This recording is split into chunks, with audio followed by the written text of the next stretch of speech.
Welcome. You are listening to the Mindful Minute, meditations created for everyday joy.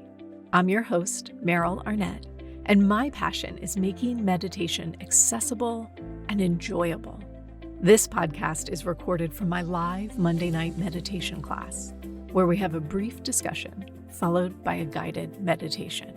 If you would like to access these meditation practices as standalone audio files for your daily practice, please subscribe to my newsletter at merylarnett.com. It's free, and you'll receive a new mini meditation each week, along with behind-the-scenes content and bonus material for each podcast episode.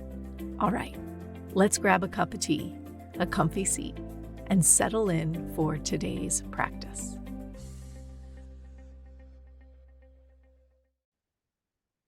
All right. Welcome. Happy Monday. Crazy hair here. As I said, I am so very, very glad to share this Juneteenth evening with you all and with our meditation practice. It's a day of reflecting on, talking about being with ideas of freedom and liberation in the greater social justice sphere that we're paying attention to these days, as well as the ways that we explore that same sense of freedom and liberation within ourselves, within our practice. And I'm really happy to have the opportunity to teach on a night where perhaps those two ideas can come together a bit. We're going to continue on in our series that we just started. So the series is Birds, Books, and Awe.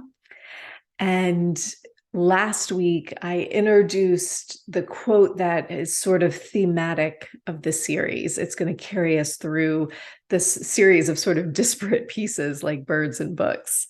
And the quote is a very famous one from Rilke, and I'll read it again tonight. Be patient towards all that is unsolved in your heart, and try to love the questions themselves, like locked rooms and like books that are written in a very foreign tongue. Do not now seek the answers which cannot be given to you, because you would not be able to live them. And the point is to live everything. Live the questions now. Perhaps you will then gradually, without noticing it, live along some distant day into the answer. This quote that's carrying us through is a very beautifully written invitation to be okay with not knowing, to let go of the idea that we are only okay or good enough or smart enough when we know all the answers, as if somehow we might one day accomplish that feat of knowing everything. And instead, I think is such a lovely invitation to admit that we don't know. We will likely never know. And also that might be more than enough. It might be more than enough to trust our own inner knowing, even if that isn't the same knowing as what we can Google, as what science can prove, or a name can specify. And so we're exploring this idea of, can my own inner knowing be enough? I know y'all know, because I talk about it often, I'm a voracious reader. I am on the hunt for a patron that will just fund my book buying habit. Like, if you're out there, podcast listener, I need you to fund my book buying habit because it's a problem. I have a budget. I blow it every single month. I even go to the library and it's still a problem, right? And I alternate between like psychoeducational books on meditation, spirituality, psychotherapy, books that help me to be a better teacher, and novels that I read for pure enjoyment. And I tend to mostly alternate between the two. And what's interesting to me is that I find almost as frequently as the psychoeducational books, novels inspire both my practice and my teaching. But what's interesting to me about it is it very rarely will show up in the form of a literal teaching from the book, right? So, for example, if I'm reading a book on mindful self-compassion, that could quite literally become a series that I would then teach about, right? That would inform how I teach mindful self-compassion. But the book I just read, Ink, Blood, Sister Scribe, which I highly recommend, my friends, is a book about magic books. And it's not going to show up in a literal teaching. I'm not going to teach from the context of the book.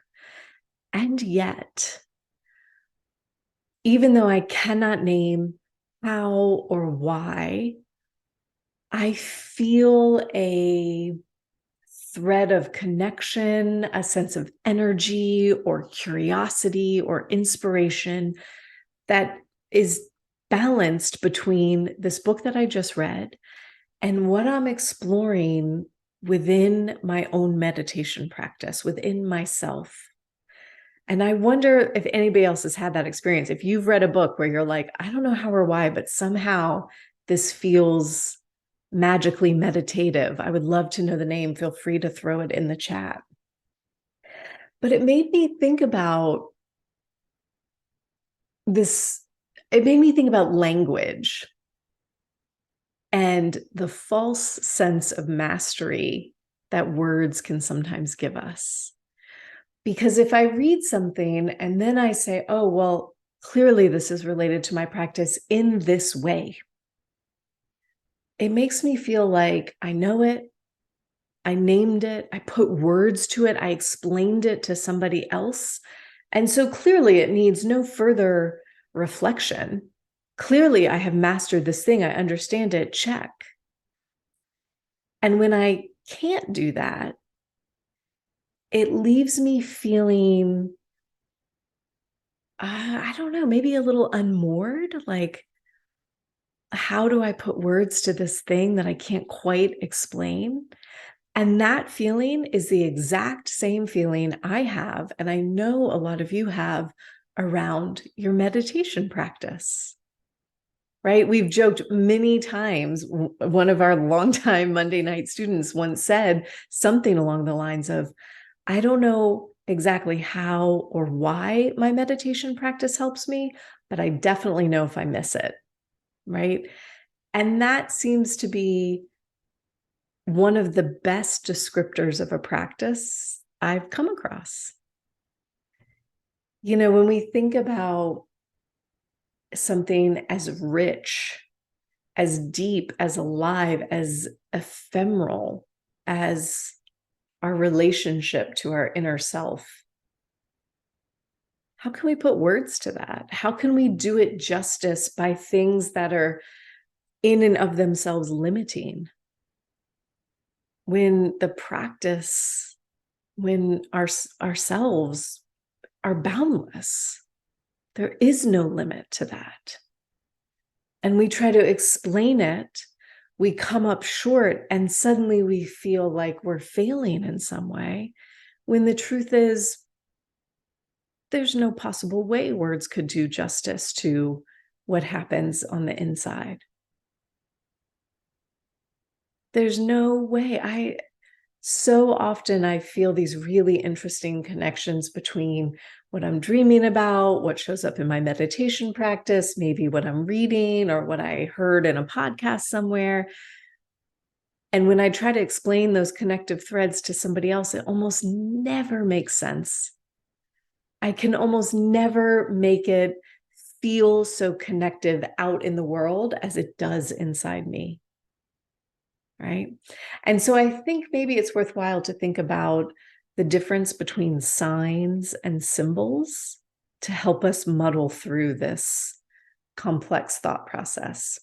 So a sign is something that very clearly tells you what to do. It says, turn that way or stop, right? A sign is a clear directive. A symbol, on the other hand, is something that vaguely points in a direction, but you really need more information to understand it. Okay, so a symbol points in a direction. It gives you something to reflect on, to pay attention to be curious about, but it's not a clear, like, now this is the thing. It's more of a, what does that mean?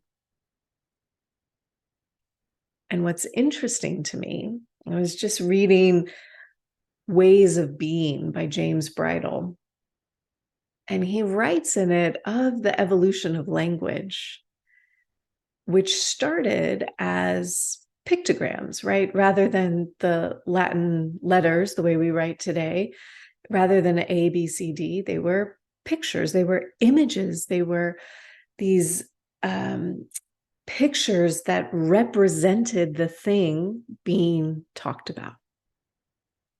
And over time, those pictures began to evolve, to morph into alphabets.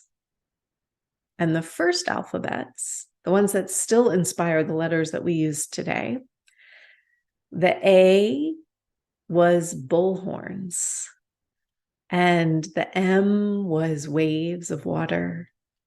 The Q was a monkey tail. The O was an eye. They were in and of themselves images.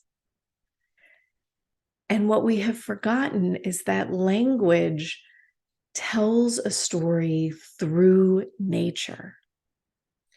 It's not, we read a word today and that word has a very clear meaning. It usually has one meaning, maybe two. We know them and we move on. When we invite ourselves to shift language from being a sign, something very clear that says this is what this is, to a symbol, something that tells a story, but it's not so limited, it's not so specific. I wonder what that does for our inner knowing. What if I didn't feel like I had to explain why some book lit me up the way it did? What if I didn't have to explain exactly what my meditation practice made me feel or do or gave me? And instead, I could let it be a truth in and of itself, and I could let it live symbolically, meaning it's just sort of guiding me in this next direction, even though I don't fully understand it. It is the locked door.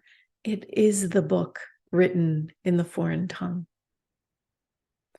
And so my invitation for us tonight as we practice is, what if we try to practice with no words?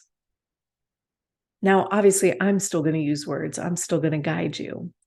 But what if you practice with no words?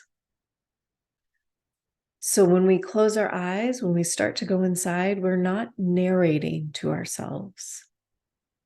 We are not having a discussion with ourselves. We are not providing a description of any sort. It's almost as if we're inviting images to unfold for us, symbols to unfold for us without any explanation needed.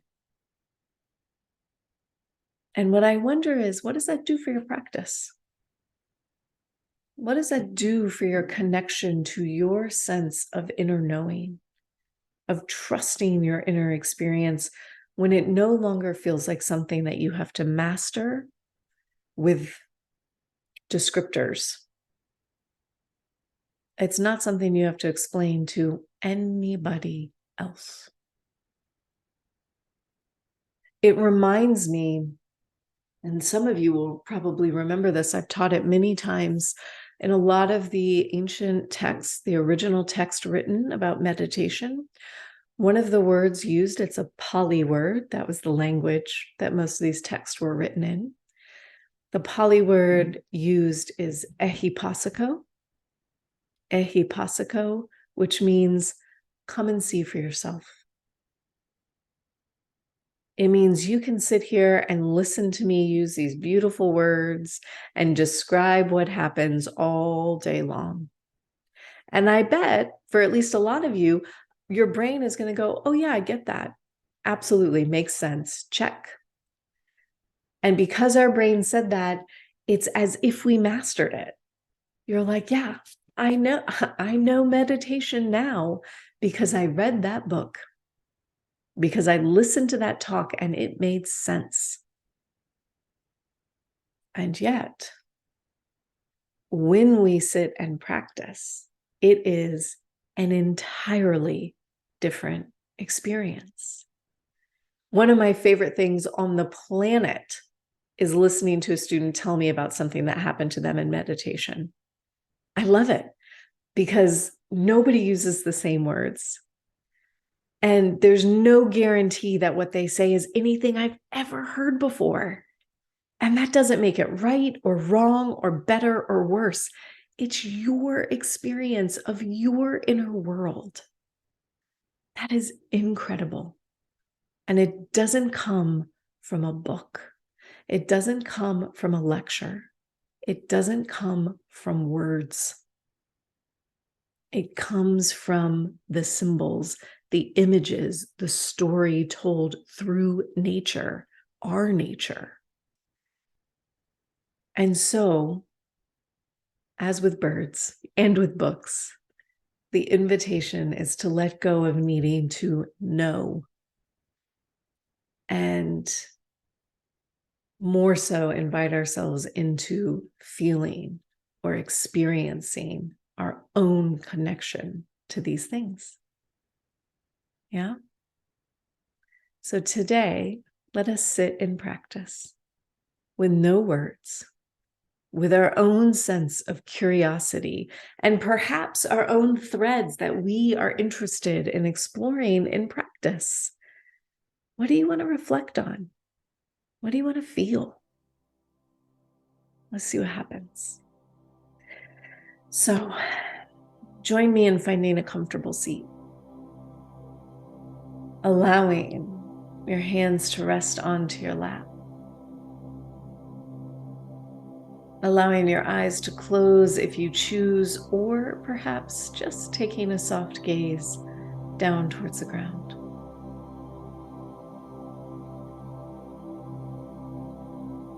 And together as a group here this evening, let's take a deep breath in and exhale out a sigh.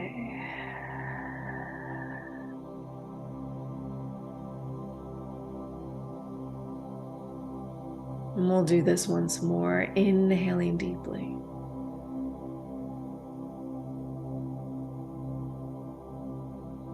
Exhaling out a sigh.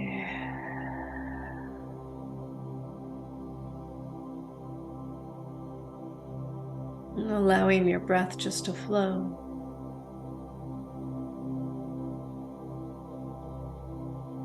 And beginning your practice by silently saying to yourself, now is my time to meditate.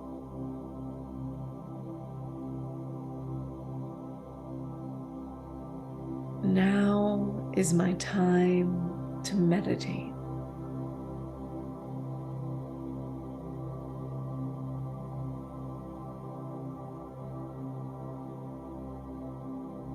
And as you say those words to yourself,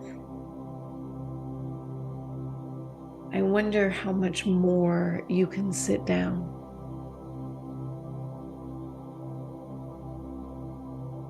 Letting go of all those little ways that we are constantly preparing for what comes next.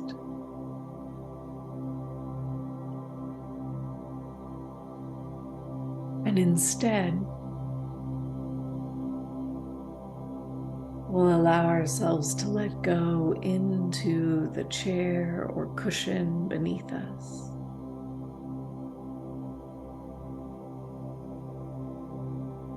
Feeling the fullness of ourselves settle here.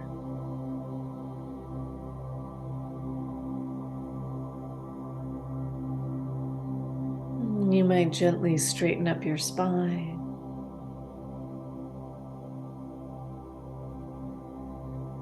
Feeling the crown of the head lift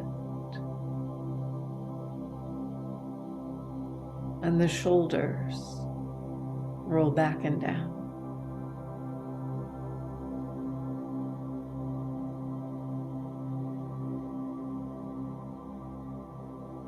As we sit here and breathe, we'll take a moment just in our mind to draw 3 circles around ourselves.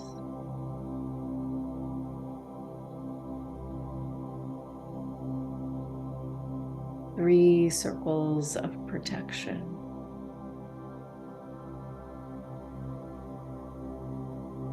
The first circle protecting us from all the noises and distractions happening out there in the world.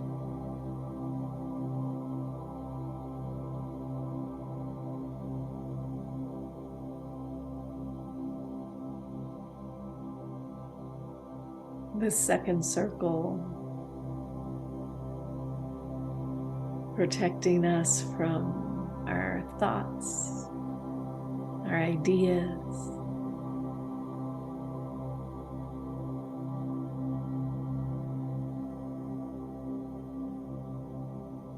And the third circle protecting us from the stories that we tell ourselves.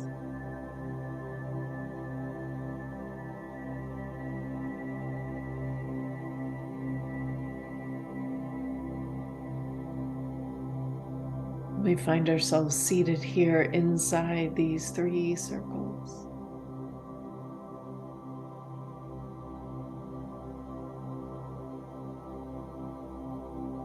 A body that is and of itself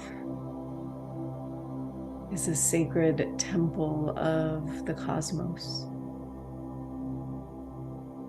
the universe.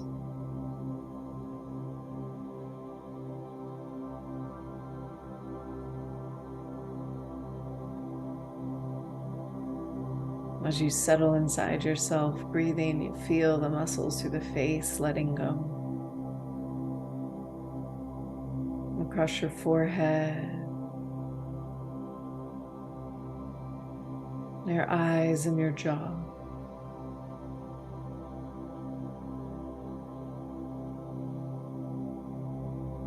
Letting go inside the mouth and in between the ears.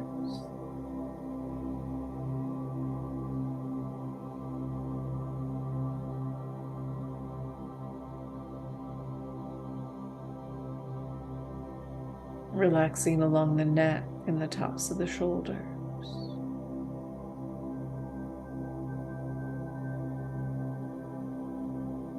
Feeling all the way down the length of the arms, through your wrists, your palms, and your fingertips.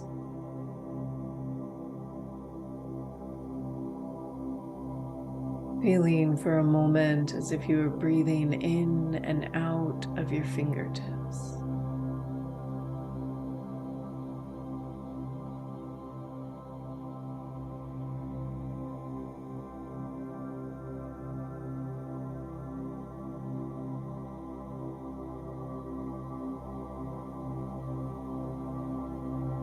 Moving your awareness down through your chest now. Softening all the muscles of the chest.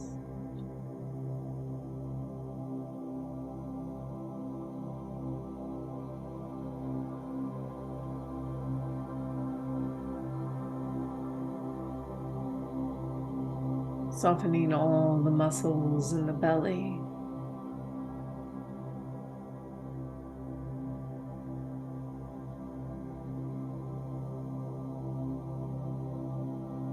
Feeling yourself breathe here for a moment with a soft belly.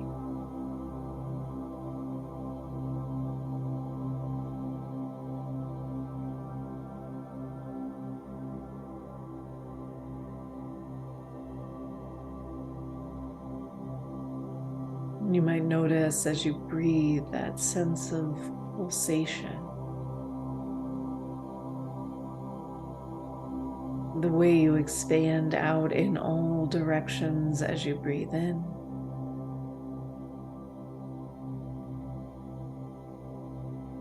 The way you draw in towards center as you breathe out.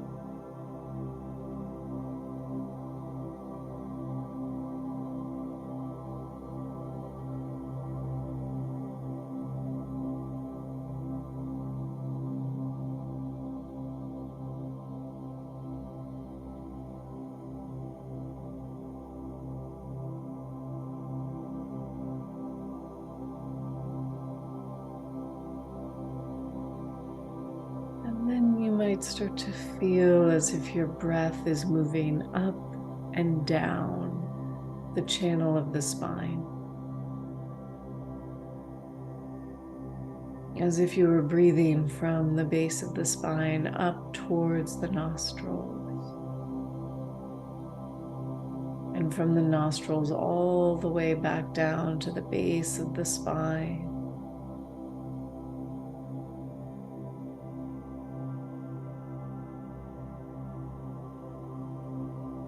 Letting your mind, your inner awareness simply follow the path of the breath as it travels from the base up to the nostril, and the nostrils down to the base.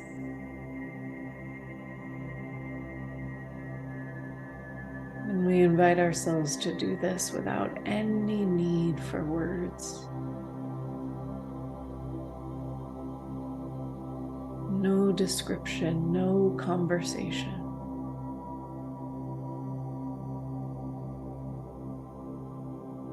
Instead, it is just the movement of the breath.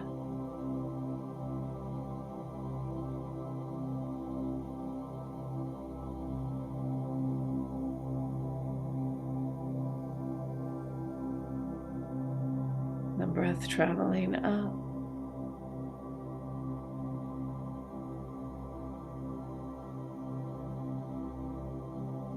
And the breath traveling down.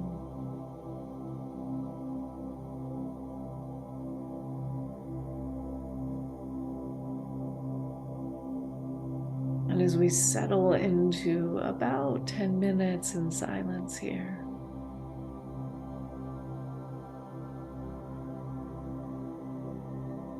let's invite ourselves to stay in the realm of symbols. To stay in the realm of the unknown. The questions rather than the answers.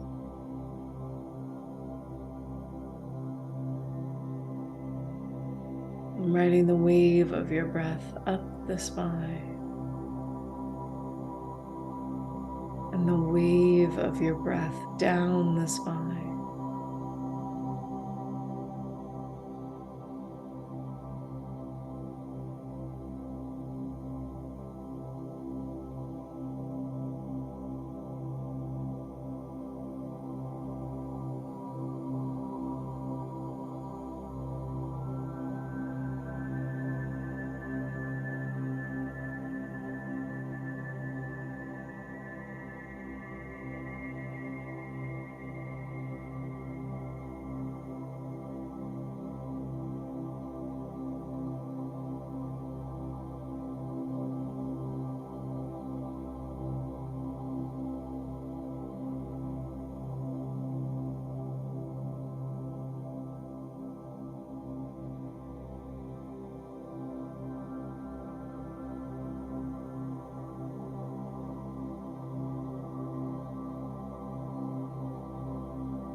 Feeling your breath here.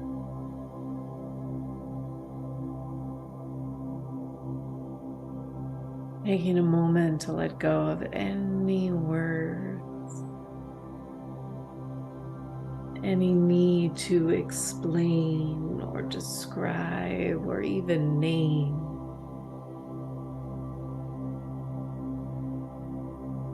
And instead use this last minute to simply feel your experience.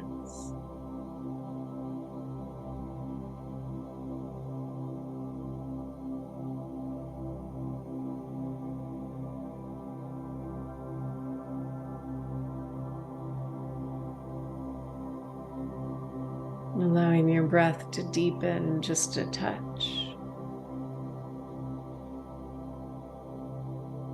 Gradually wiggling into fingers and toes to find those edges once again. And as you feel ready, we'll take one last deep breath in together. Exhaling out a sigh.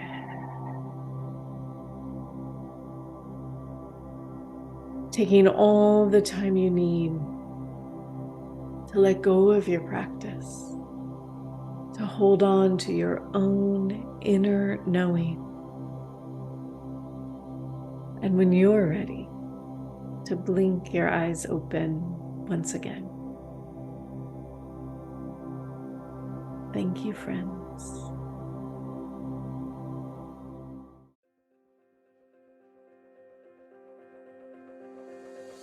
Thanks for listening to the Mindful Minute. If you enjoyed today's episode, please consider sharing it with a friend or leaving me a review wherever you get your podcasts. This helps others to find the show, and let's face it, we could definitely use more meditators in this world. The Mindful Minute is recorded on Muskogee land and produced with the support of Madeline Day Production Management and Brianna Nielsen Virtual Assistants. To join my live classes, ask questions, or learn more about my teacher trainings, please visit merylarnett.com. Thanks again for listening. I'll see you guys next week.